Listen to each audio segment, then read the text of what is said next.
চন্দ্রকোনায় আইনজীবীর সামাজিক উদ্যোগ বাল্যবিবাহ প্রতিরোধ বিষয়ে আইনি সচেতনতা শিবির। চন্দ্রকোনা ২ নম্বর ওয়ার্ডের আমডাংরায় আইনজীবী সমীর ঘোষের উদ্যোগে বাংলা নবজাগরণের পথিকৃৎ রাজা রামমোহন রায়ের ২৫৩তম জন্মবার্ষিকী উদযাপন হলো। রাজা রামমোহন রায়ের আবক্ষ মূর্তির প্রতিষ্ঠাতা আইনজীবী সমীর ঘোষের মা সর্বাণী ঘোষ। রামমোহন রায়ের আবক্ষ মূর্তি উন্মোচন আগে হয়ে গেলেও ২২শে মে বিশেষ দিনে আইনজীবী সমীর ঘোষের উদ্যোগে জন্মদিবস পালন এবং বাল্যবিবাহ প্রতিরোধে একটি আইনি সচেতনতা শিবির অনুষ্ঠিত হয়।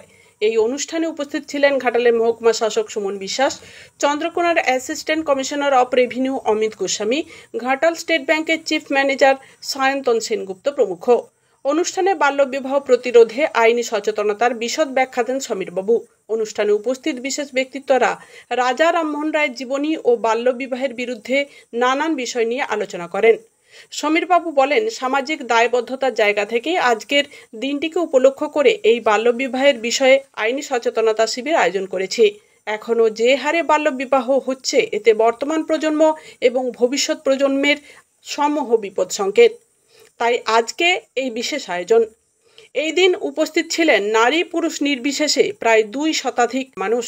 রিপোর্ট এবং সংবাদ পাঠে আমি Papiya Bandyopadhyay, Ghatal, Republic TV digital media. জানেন না, সুন্দর করে মিষ্টিটা খাওয়ার চেষ্টা করুন। সেই মিষ্টিটার নাম ছিল কারকান্ডা। দেখবেন বই খুললে বা মোবাইল সার্চ করলে মিষ্টির নামটা সম্বন্ধে জানতে পারবেন। তার একটা ইতিহাসও আছে। বাল্যবিবাহ নিয়ে অনেকেই বলেছে, আমি সেই দিকে খুব একটা বলছি না। অনেক বাচ্চা কাচ্চা আছে তো, তাদের যদি গল্পটা বলি, তো ওই মিষ্টির নামটা কেন নাম হলো কারকান্ডা।